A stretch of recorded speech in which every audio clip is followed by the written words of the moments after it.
So, Logan Paul had former President Donald Trump on his podcast Impulsive, and today we are just going to really just get right into it. I have seen almost nothing about this beforehand. This is just going to be pure reaction. No pre-watch, nothing. Just getting into it, no context. We are raw dogging this. We are raw dogging Logan Paul and Donald Trump. Happy Pride Month. Anyways, we might as well just get right into it. Biden is just so bad. He's the worst president in the history of our country. You should make a diss track on him. Yeah, we'll do something. Do you think that you're starting to soften your views on some of the networks that you may have not gotten along with in the past? No, they're fake news. You had a street fight this past week. And how did it work out? How you think, Mr. President? I think you probably did pretty good. I've watched enough of you fighting. Unidentified aerial phenomena in the sky. We don't know what they are. Do you? It's very possible. Really powerful stuff. AI. They made a commercial, me promoting a product, and it wasn't me. And I said, did I make that commercial? Rap beefs. Big rap beef just happened. Drake or Kendrick? Just like, and the only thing I really knew before watching this is that Logan Paul wanted this to be like a good way of like getting young people informed of the election beforehand. I think he also wanted to like bring on Joe Biden. I don't know how that's gonna go. We'll see. But like, if that's what you're gonna do, you should probably like prepare yourself beforehand of like actual talking points and stuff like that. But like, they're just kind of asking him memey questions like, who do you think won the rap beef? It's going to be great. I think so too, Mr. Trump. This all my life. My whole life. Anyway, hi fellas, how you doing? How are you, boss? How's your brother? Good? Yeah, he's excellent. You have a good relationship with him, right? With Jake? Yeah. Yeah, we do now. But it's not always been like that. It's always been, yeah, I can imagine. It's my But brother. It's good. Yeah, it's good. It's good. Taylor Tyson, who you got? Yeah, right? Who you got? When is that gonna be? November. It got rescheduled. Well, look, Mike was fantastic, but, you know, Mike's a little older now. Yeah. And you guys can fight. Yeah. We'll talk about that, but you guys can really fight, legitimately fight. Thank you, sir. At first I said, it's so amazing because I always thought like a UFC guy or a top, even contender would be able to win at 75 years old. You think? But it doesn't work that way. Yeah. Yeah. The clock is still the clock. Yeah. I figured that out with Floyd as well. Yeah, how about that, right? I don't know. I mean, it was even. Yeah, which You would shouldn't have make. thought he would have won that fight. That's what I thought. That was your Yeah. baby. Some people still think he Here, did win this is that for you fight. guys. Oh, no way. We got gifts. Oh, nice. Sell for a lot of money, this thing. Oh, no way. Oh, thank you, President. You got this, you split it up. Here's. Oh, amazing. Oh my god, of course. He's fucking selling his merch to them. This is, yeah, can you believe that? You're a gangster. This is what we're reduced to. You know, No way. Should we put him on now? Yeah, That's isn't it crazy? That's And amazing. it sells. Well, Elvis had one, Frank Sinatra had one, This shirt? but we've eclipsed them. A long time ago, we've eclipsed them. This is crazy. It's pretty good. Isn't it cool? I have to be honest, I'm It's jealous. actually, I'm not sure if I love it or not, but No, it's it good. is what it is. It happened, and might as well monetize it. Well, Mr. President, people surely love it. They love the picture. They rallied behind it. They're rallying behind you now. Well, they More are. than ever. And we had the biggest fundraising, I think, ever for any candidate ever anywhere in the world in the last 8 or 9 days. Hundreds of millions of dollars. And too bad it couldn't have been done for other reasons. But they viewed the case as being so corrupt and so ridiculous. Every one of the legal pundits, and they're great guys. When you look at Dershowitz, the whole group, that whole, The Dersh. Yeah, I definitely want to go to Epstein's lawyer when I'm looking for my legal advice. You've become a martyr of hundreds sorts. of millions of dollars. Yeah, it's insane. $140 million in May that you raised. Just $35 million in just hours after the verdict. Yeah, 58 million within a few hours, and that was in small donations, like $71 something average. And over a period of a week, we even went to San Francisco. Now, not supposed to be. That's the belly of the beast, right? Rare Supposedly. visit. But they had thousands of people on the street. It was so positive, and they raised $12 million. The tech guys at one of the houses, David, fantastic people, and they were like, they gave me a lot of money. They've never been into doing that. And I think it helps that Biden is just so bad. He is so bad. He is the worst president in the history of our country. So that helps too. You should make a diss track on him. Yeah, we'll do something. We'll do something. I actually wanted to start there. Go ahead. Because one thing that I just can't seem to wrap my head around it is, you got these felony convictions and a lot of them, like more than Al Capone, right? And there was an uprising and people showed you their support with their donations. And a lot of people are saying it points out that actually the unjust nature of America's justice system. So very unjust. my question is, like, if that is your belief, if that is their belief, why do you have the desire to give your time and energy to a country or a system that's trying to take you down? So I highly doubt he even looked at the court case at all. Didn't look at anything into it. Just, if you're Trump, this is literally the best thing that could happen to you. Some guy who definitely does not know what he's talking about, just inviting you onto his podcast with how many subscribers? 4.64 million. And let's just look at the chapters right here, at least the titles. We got Jake Paul versus Logan Paul, Logan Paul versus Bradley Martin, Dana White, Putin, Gaza. Yeah, I definitely want Logan Paul. I definitely want to hear Logan Paul's opinion on Gaza. Does he believe in aliens? Elon Musk. It's just, what is this? I ran twice. I did much better the second time than the first time. And if I didn't, I wouldn't have done this. But we had it going like this country has never been going before. It was really good. Now it's really bad. The worst border in history, the worst inflation, I think, in history. I think the history of the country, the people are getting decimated by it. All very all something you can fix. You can fix it fast. We were energy independent. We're going to be energy dominant very soon. All these things were happening. And then we had a terrible result in an election, and what happened was disgraceful, and we can't ever let it happen again. But we have a little expression, it's right on that hat, make America great again. And we can do that, make America great again. And this guy is not going to do it. This guy has destroyed our country. When you allow 15, 16, 17, they have no idea what the gotaways. Million people coming out of jails, coming out of mental institutions, insane asylum. The insane asylums all over the world, the mental institutions, they're at the lowest levels. They've been at it for years. They're going to be totally empty. And you have terrorists coming into our country. We're going to be paying a big price, and we're going to solve the problem, and we're going to solve it relatively quickly. But we have other problems, too, with energy, with inflation. He's been a disaster as a president. He's the worst president we've ever had. The good news is he makes Jimmy Carter look brilliant by comparison. So Jimmy Carter's the only one that's happy with this. Well, look, I think that's why a lot of people. Basically, what he's saying there is like, Biden's definitely screwing up, but he's going to make it worse. He's like, we have all these criminals coming in and out, these people who are definitely struggling. We're going to put them in worse situations so they're even worse mentally coming out. Yeah, because that's basically what the, industrial prison complex is. It's just taking people who are down on their luck, who aren't doing well mentally. We put them in these places that will definitely make them worse.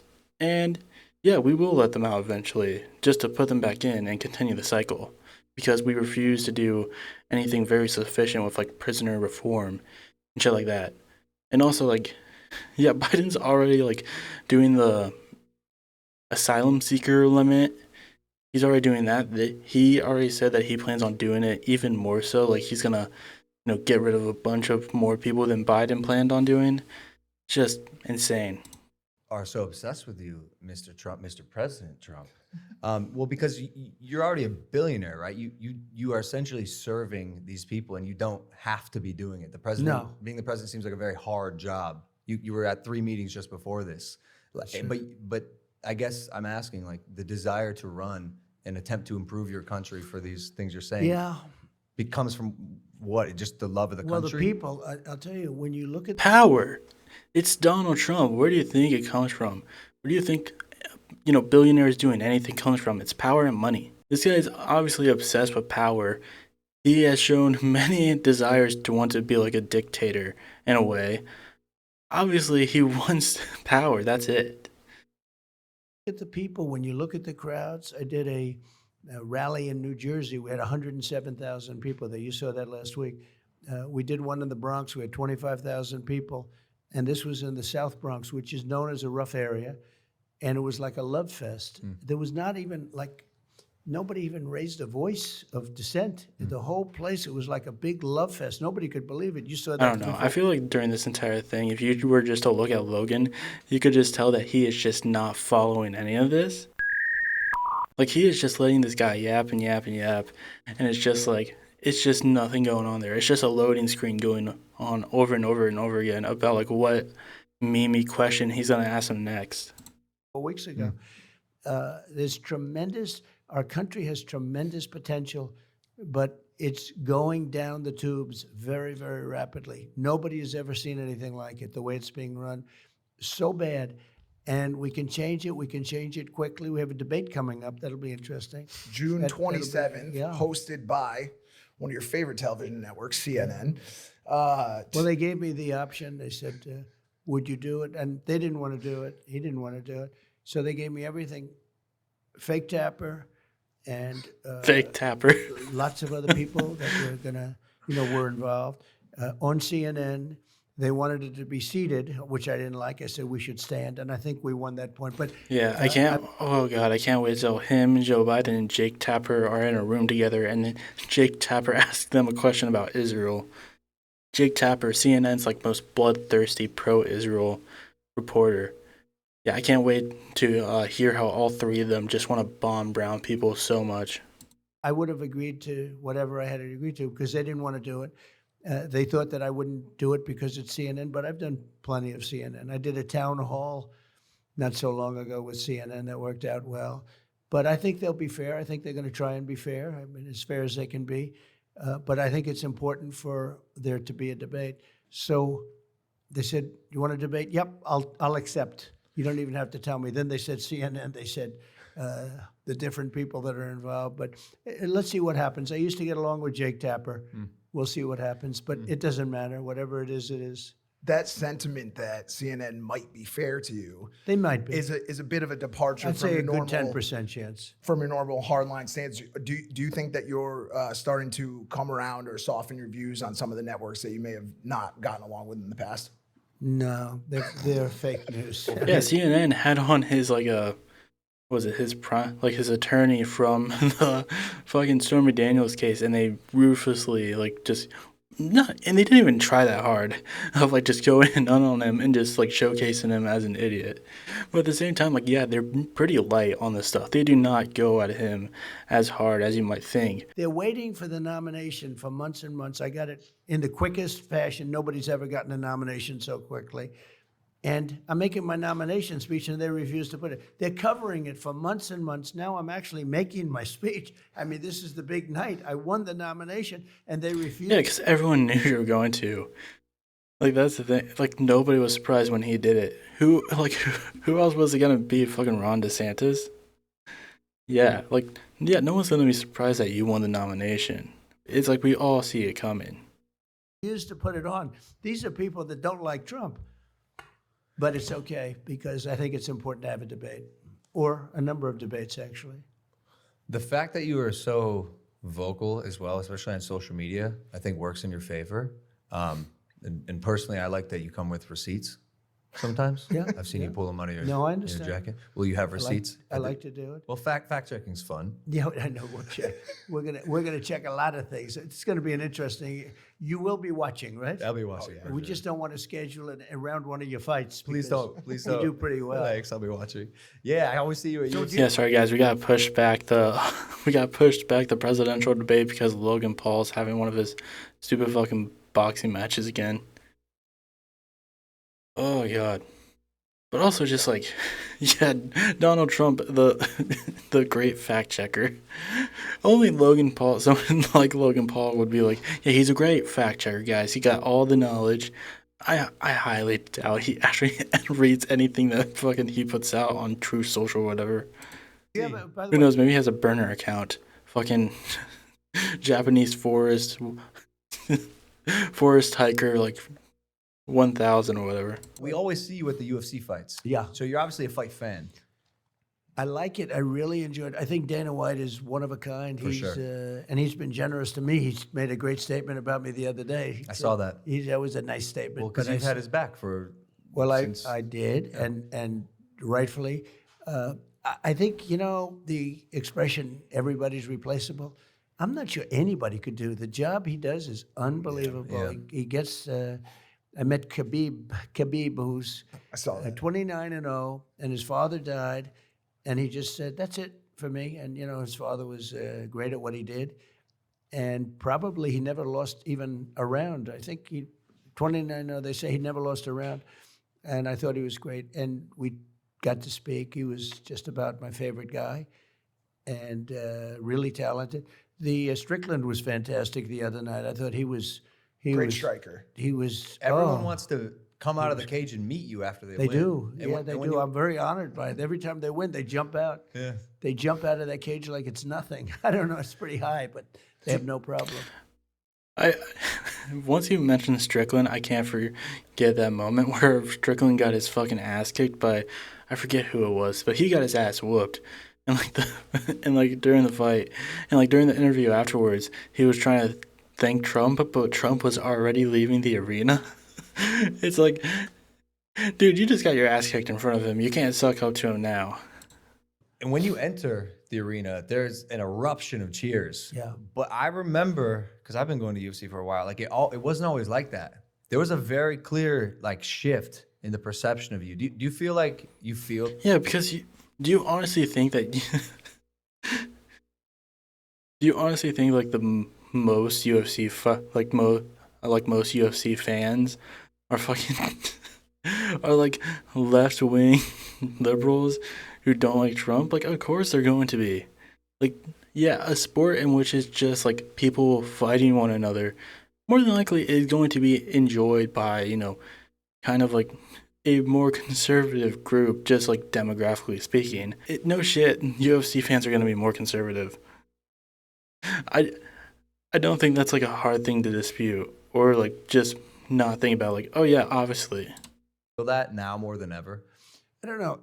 I've done it in Vegas, Miami. I do it with Dana. Dana wants me to do that, and I do it. And it is an eruption. He said like he's never heard before. They actually stopped a fight. One of the fighters were walking out, and there's a fight going on, and these guys are really going at it, and they heard this crazy sound, and they stopped the fight.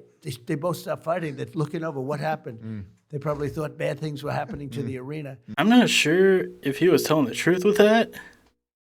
Because you think that would be big news, at least with like some, right wing outlets. But it doesn't seem to be that way. Like literally, I looked up UFC fight stops for Trump, and no like results are coming up, like nothing. But I feel like that would have been pretty big news. I think he's just, spewing his shit. Speaking of conflict and fighting, since you left office, the number of global conflicts has skyrocketed. And I know it's Khabib terrible. talked to you about it quickly when you spoke with him.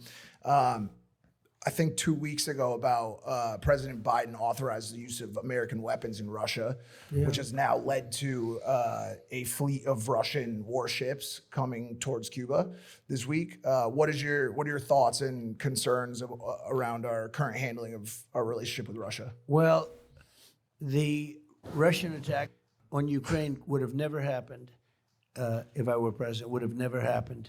It's just a shame. I love how this is his response. First of all, like, no. I think that's absurd. Also, him like, the October 7th attacks would have never happened if I was in office, despite the fact that, like, the Abraham Accords that he took part in did directly lead up to that. Like, him saying... Like it's easy for him to say that, but let's not act like Donald Trump had great foreign affairs policies. Well, so many dead people. You look at just the soldiers; it's 500,000 soldiers between the both countries. But so many dead people, so many towns and villages and buildings and all. I mean, magnificent culture just being wiped out. You okay over there? Stuff's falling Yes, over. sounds good. Nice book, by the way. Nice book. That's We'll his get to book. that. That's his book Mine, about, yeah, about it's- overcoming let's drug promote it. addiction. It's a bestseller about the opiate epidemic, which Oh, we'll that's talk good. about. Wow, after. that's a great topic because it's so sad to see what's happening. So bad. But it's a shame because it never would have happened. And it didn't happen during my 4 years. It didn't happen. It wouldn't have happened. I got along very well with Putin. I got along with Zelensky, but it wouldn't have happened. And October 7th would have never happened. And inflation would have never happened. And the withdrawal, the kind of withdrawal, we were getting out of Afghanistan with dignity and strength, but to get out the way, I think it was the most embarrassing day in the history of our country. And I actually think that the way Afghanistan worked, I think that when Putin looked at that, he said, wow, let's go in. And you know who else looked at it? President Xi of China. And he is looking at Taiwan and he's drooling.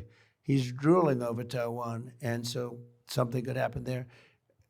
We've lost a lot of respect. They're laughing at us all over the world. And that wasn't happening 4 years ago. And with you back in office, you think we'll get that respect back? Yeah, we'll get it back. We'll get it back. What's your relationship like with Vladimir Putin? I think very good, but I was tough with him. You know, I ended the pipeline. He built, it's called Nord Stream 2. Nobody ever heard of Nord Stream 2 until I got involved. And it was the biggest project ever done in Russia. I mean, you know, this was a pipeline that was going to supply oil and gas to all over Europe, Germany in particular. And I said, what are you doing? Why are you doing this to Germany? I said, we're defending you under NATO and you're paying billions of dollars a month to Russia? You mean we're defending you and you're giving, the people we're defending you from, we're giving you the defense, but you're giving them money at massive amounts? Probably the biggest project, you know, most important, one of the most important projects they've ever done. I ended it. It was dead. It was gone. And then this guy comes in and he approves it, but he kills Keystone. You know, the Keystone XL. Yep. So it's sad. But Putin said to me, it's the biggest thing. You ended it. You ended the pipeline. He said, they all say you and I are friendly, but I'd hate to see you as an enemy. But this was the biggest, you know, this was massive amounts of money and everything. But that's how else. you But talk to him Biden like came that? in, huh? You talk to him like that? Oh, no, I had a very good relationship. That's a good thing, not a bad thing. And I'm trying to tell people, no, it's a good thing. They've got, I would give you the exact number, but they gave a lot, just under 2,000 nuclear weapons, and we do also. And when you have nuclear weapons, and even if you don't have nuclear weapons, getting along is good, but be the tough one, be the smart one, get along is good. I tell the press all the time, no, the fact that I get along with Kim Jong-un, North Korea, That's crazy. President Xi, That's crazy. it's all good stuff getting along, but nobody ever took money out of China like me. I took hundreds of billions of dollars out in the form of tariffs and taxes. No. It's also insane with like the Keystone pipeline thing, because it would have,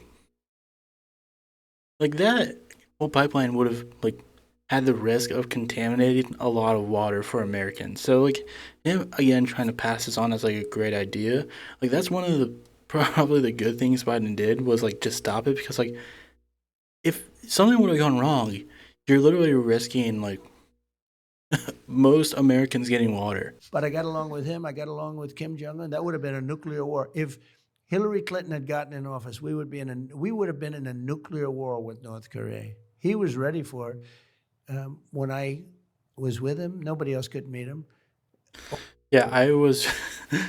Yeah, there's this guy who just wants to bomb us so bad. He's just like hungry to bomb us, and me and him are really good friends. I'm really good friends with this dictator who just really wants to bomb us. Also, like, if he thinks that Biden is so bad, then wouldn't, like, we be in a nuclear war now with North Korea? If like, again, there's nothing, he can just say things, and people will eat it up with no actual proof. Also, like, his whole tariffs with, like, China. It's very convenient for him to leave out the part how it screwed up a lot of, like, agriculture policies. Like how, you know, if you pause trade to one of our biggest trade partners and you don't have anything that like really helps out the people who are missing out from that, it's gonna fuck them up. But, you know, again, just very easy part to leave out. All of a sudden, the dam broke, and we started talking a little bit. We got together, as you know, twice. Got along very well, but we were in no danger from them, and we were in serious danger before I got there. I'm telling you, you would have had a nuclear war if Hillary Clinton got in. Didn't he get it like in a Twitter war with Kim Jong-un? That literally had everyone being like, we need to make sure these guys don't press the button. Because, like, if there's two people who are probably insane enough to start a war over Twitter beef, I feel like it would be those two. But, it's easy just to, wipe that away and be like, no, me and him were friends. I'm so curious, like what this conversation with really powerful world leaders looks like behind closed doors. Like, is it candid, or do you exercise grace, or you talk like boys? Like, everyone's different. No, but everyone's different. It's like when you're talking. Yeah, I would love to see Kim Jong-un and Donald Trump, like, just cracking open some cold ones, being like, dude, just talking policy like they were a bunch of frat boys. Like, bro, I just fucking hate these immigrants, dude. Like, get off my back, man. But I had very good relationships with everyone. The funny thing is I got along with the tough ones much better than I got along with the weak ones. You had some real weak ones, too. I didn't get along with Yeah, them. I was really cool. I was really tight with a bunch of dictators. Must be a personality It's probably defect. a good thing. Huh? It's probably a good thing that you get along with the I got along with the tough leaders of ones. the largest countries. There's a very tough one, Viktor Orban, and he's the prime minister of Hungary. And he said that the reason the world is blowing up because Trump isn't president. When Trump was there, everybody. Yeah, what what a great person to go to. Yeah, Orban is definitely someone I would be like, this guy's my boy. Now that I don't know how you may feel about that because, you're a warrior, right? Because all fighters.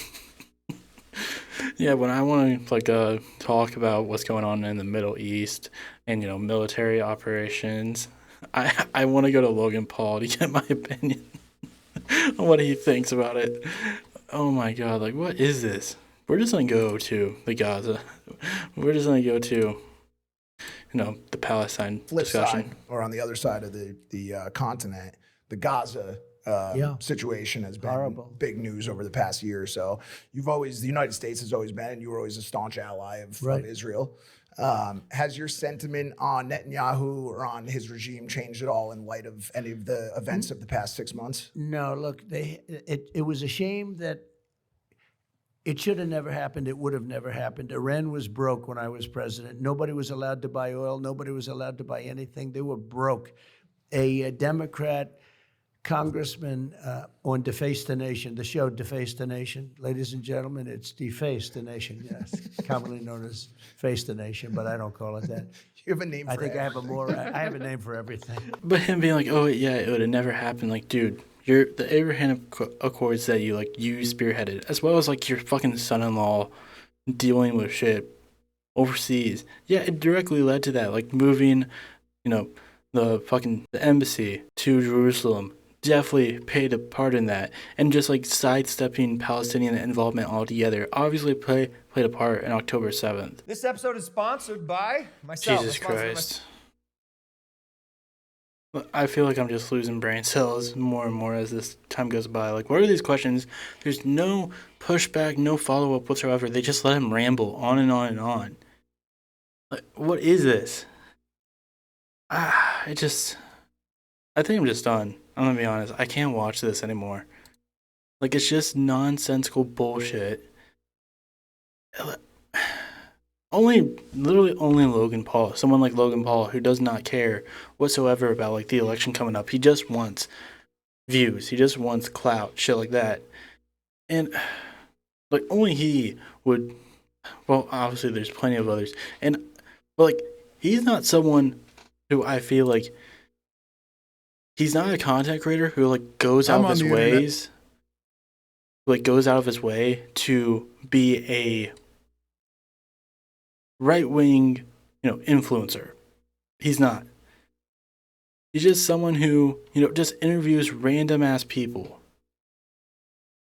Before this, he was, interviewing some Christian people. He interviewed Oliver Tree, Patrick Mahomes, and I Show Speed. Just random people. And he does have some, he definitely has controversial people on. But, I'm just looking at a bunch of these people with they're just, random people. I don't know why he thought this would be a good idea outside of just being he's a big name. Trump's just really looking for any outlet to really have him on. I don't know. I feel like my brain just been slowly just oozing out of my ears from listening to all this rambling. So I think we're just gonna leave it here.